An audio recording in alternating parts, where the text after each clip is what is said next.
Drum in case ಏನಾರ ಉಜ್ತಾ ಇದ್ರೆ ರಬ್ಬರ್ಗೆ ನೋಡಿ, ಇದು ರಬ್ಬರ್ಗೆ ಉಜ್ತಾ ಇದ್ರೆ ಡ್ರಮ್ಮು, ಆವಾಗ ಯೂಸ್ ಮಾಡೋಕ್ಕೆ ಹೋಗಬೇಡಿ ವಾಷಿಂಗ್ ಮಿಷಿನ್ಗಳು. ಯಾಕೆ ಅಂದರೆ ನೋಡಿ, ಡ್ರಮ್ ಉಜ್ಜಿ ಮುಂದೆ ಬಂದು ಇದು ಉಜ್ಜಿ ಟಬ್ಬು ಕೂಡ ಕಟ್ಟಾಗಿದೆ. ತೋರಿಸ್ತೀನಿ ಏನು ತೆಗೆದು ಉಜ್ಜುತ್ತೆ. 90% ಕೇಸಸ್ ಹಿಂಗೆ ಆಗೋದು ನೋಡಿ. ಇಲ್ಲೂ ಕೂಡ ಕಟ್ಟಾಗ್ಬಿಟ್ಟಿದೆ, ಕಾಣಿಸ್ತಾ ಇರ್ಬೋದು.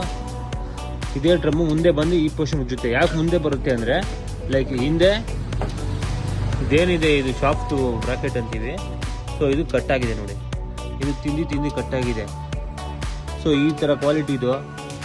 ಕರೆಕ್ಟ್ ಟೈಮ್ಗೆ ಸರ್ವೀಸು ಕ್ಲೀನಿಂಗು ಮಾಡ್ಕೊಂಡಿಲ್ಲ ಅಂದರೆ ಈ ಥರ ಕಟ್ಟಾಗುತ್ತೆ. ಇದನ್ನು ನೋಡಿಕೊಂಡು ಯೂಸ್ ಮಾಡಬೇಕಾಗುತ್ತೆ.